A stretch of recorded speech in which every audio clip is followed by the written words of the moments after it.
Hey, what's up everybody? This is Nightwing2303 from KicksOnCourt.com. Today we have performance topic number 3, and this is going to be on lightweight sneakers. Does it make a difference? Does it not? And also, running faster, jumping higher, the whole, like why we buy sneakers in the first place. At least those of us from the 90s. Like I know that growing up in the 90s, that's what was targeted in those ads. You want to fly like Mike, you got to wear Mike's shoes, you know what I mean? Stuff like that. So we'll go over those topics today in number 3. So with that being said, let's go ahead and get right into it.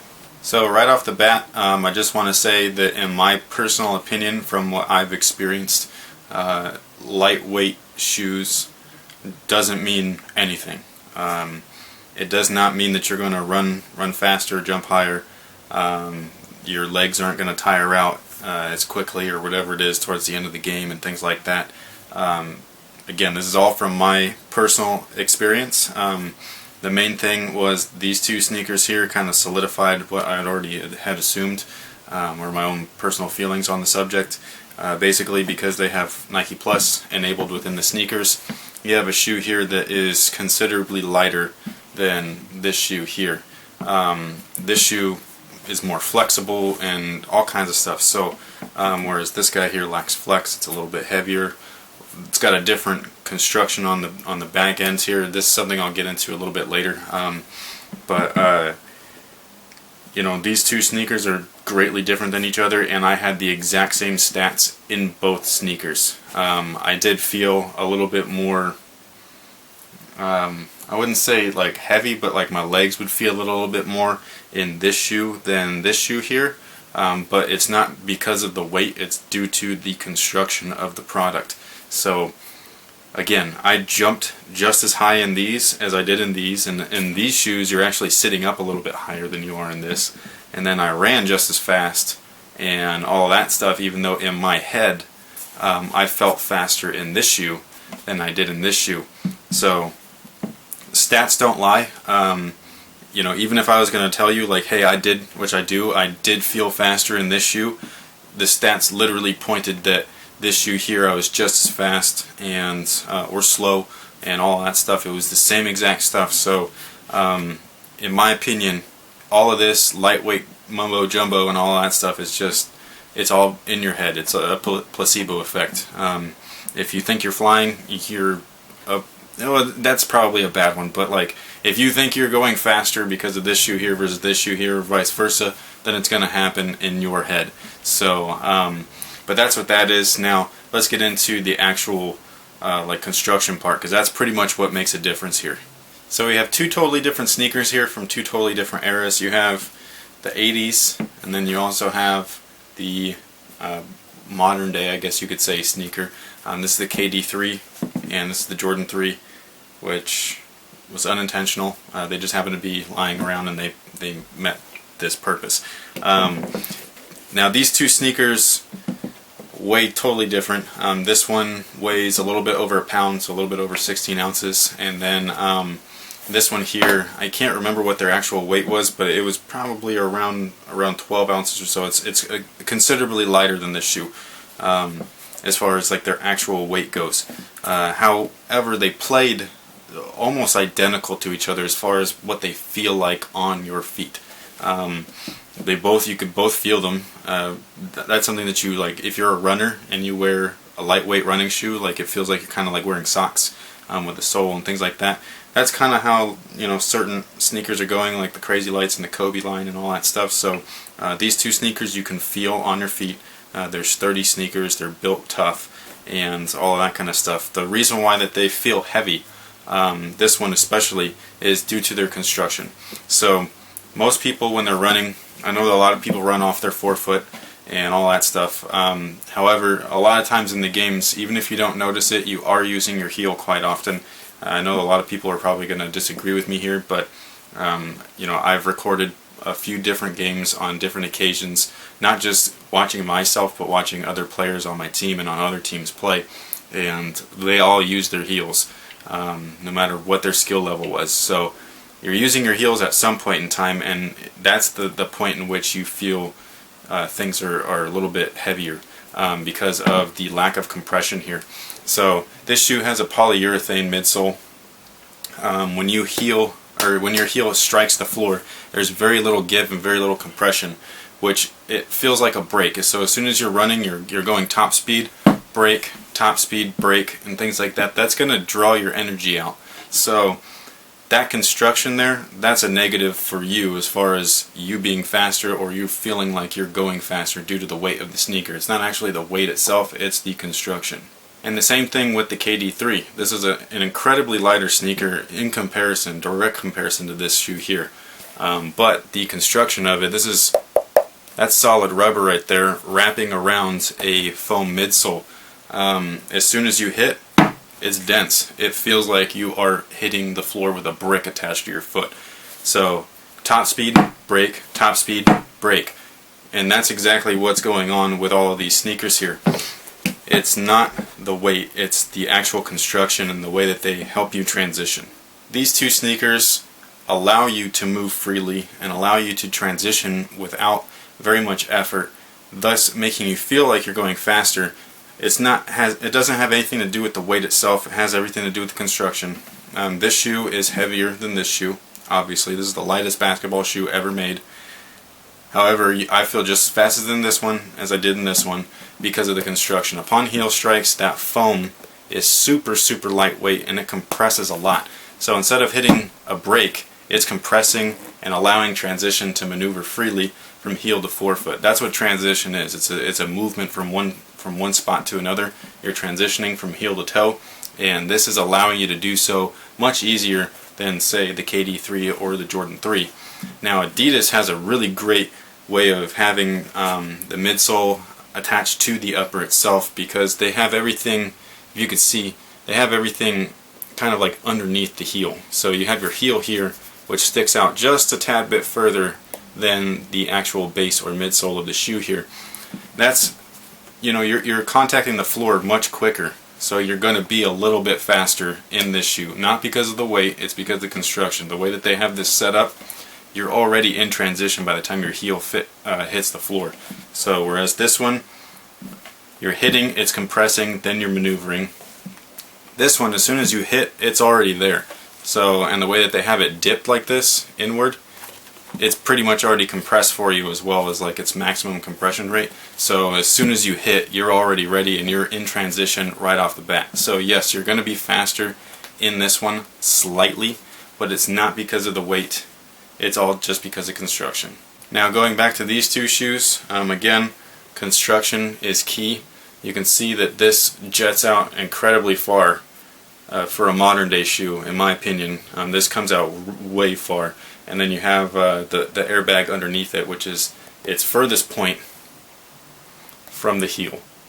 So upon heel strikes, that's a big break. Even though you have an airbag underneath you that is getting taking in a lot of that compression, it's going to be compressing a little bit, easing your transition. The reason why you feel so quick on your feet or light on your feet in this shoe here is because of that compression, even though you're getting a break, so it's a little bit slower. But basically you're hitting this, and then you got that zoom bag underneath, which is like a spring. So as soon as you hit that, boom, that's a responsive type of cushion, in my opinion, something that reacts to impact or loads and all that kind of stuff. So this is pretty much what's happening. You're hitting your heel here, you're going and transitioning, and then bam, you're springing off because all of that weight and impact in that bag is being channeled and triggered through to the forefoot, and then the fibers are then releasing all of that pressure, making you feel like you're going a little bit faster, which you're not. Again, same speed in both shoes. Okay. Now this one feels a little bit nicer upon heel strikes and transition because it's not sticking out as far, and even though it is sticking out further than maybe it should, it's incredibly ribbed. So as soon as you hit, it's already compressed for you, and it's just going to be compressing a little bit more. And then bam, you go into your transition and you're off on your way. So in my personal opinion, that's pretty much what it is. This is all based off of construction. You have two different models here from two different eras or generations of basketball footwear, and they play, as far as their weight and distribution goes, pretty much evenly. So it's all because of construction. These two both have a very dense heel, making it feel a lot heavier when you're playing because there's not too much give in the heel. And these two offer plenty of compression throughout your heel strikes, so it makes that transitional movement just a little bit easier than the previous models in the Jordan 3 and the KD3. Then you have these guys here, which are pretty much built and construction for speed. So these things are made for those heel crashes or impact or strikes, and they're made to just make you transition a lot more quickly than anything else. It's very reactive in that sense, to where the shoe is kind of reacting with a natural movement or motion. So in my opinion, that's pretty much what it is. Weight really doesn't have anything to do with it. Again, my stats were tracked with the Nike Plus basketball system in a shoe that was heavier than another shoe, like the Hyperdunk, and my stats were exactly the same. In my head, though, I felt like I was faster in the Hyperdunk versus the LeBron. Now, real briefly, this is pretty much common sense by this point of the video, but is there such thing as running faster and jumping higher because of your sneaker? The Air Jordan product lines and the original Nike product lines were both pitching that when they were going through their ad campaigns back in the early 90s and so on and so forth. And honestly, no, there's nothing out there that's going to make you jump higher or run faster other than yourself. You have to train. So I've been using these Springback insoles. I was actually testing them out. They guarantee you that your legs are not going to get tired, that it's going to prevent shin splints, and that you're going to run faster and jump higher. Guaranteed money back. Not joking. It's a bunch of crap. Okay, this just doesn't work. Like there's nothing even in here to even remotely consider that, for one. For two, it simply does not work. It just doesn't. It's one of those things where you have to put in the effort. You have to work hard.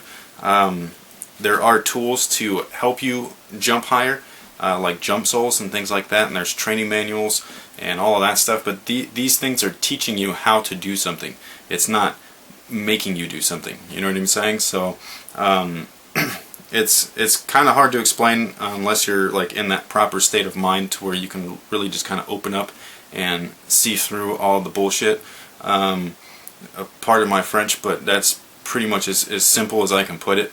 Jump soles, training manuals, trainers, personal trainers, things like that, they're going to teach you how to do something and how to do it properly, just like your coach would. There's no such thing as going out on the basketball court and just being A+ right away.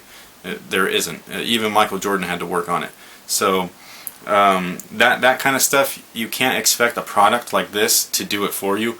Those APL banned by the NBA shoes, I'm sorry, but that's the biggest gimmick I think I've ever heard of, besides that giant calf condom on those Under Armours. It might actually be worse. It probably is the worst gimmick I've ever seen or heard of. Putting a load and launch spring underneath your foot is just complete garbage. It doesn't work. There is such a thing as taking off from an appropriate spot on your foot, and that will enable you to jump your highest, and that's a fact. It's not a made-up thing or whatever it is. And where that load and launch technology is on those APLs is exactly where you need to be launching off of. However, to be able to do that properly every single time, you got to work at it. You have to practice. So if you're 6'8" and you could dunk, it's because you're 6'8". You know what I mean? I've never met a 6'8" person that couldn't reach rim. Being my size, though, under 6 feet, even 6 footers, you know what I mean? Like, you have to be able to train to jump, and if you don't do that, then you're not going to get off the floor. Myself, personally, I've never trained to jump. Every once in a blue moon, I get up fairly high, and it's because I'm launching myself off of the exact sweet spot on your foot that's triggering all of those muscles and tendons in your legs to, get your butt up there. And I'm telling you, it's every once in a blue frickin' moon. Like, it only happens once every maybe 6 or 7 months. So, and then I can never replicate it again because I just was like, whatever, dude. I'm not an athletic person as far as in the air goes. I'm more of a grounded player. So, that's it. That's everything that I know as far as lightweight stuff goes. It's all about construction. It's all in your head. It's a placebo effect. You know, gimmicks and products like this does not work. If you want to be faster and you want to jump higher, then you have to work at it. And that's the bottom line. You have to train, you have to work, you have to not be lazy, and you have to not put your faith in something that doesn't exist. So it's all about you when you're on the basketball court, and if you're not doing anything properly, then it's not going to work out. So that's pretty much it. Thank you guys for watching. Thanks for all your support. Make sure to stay tuned to kicksoncourt.com for all of your performance needs. And until next time, guys, have a good one.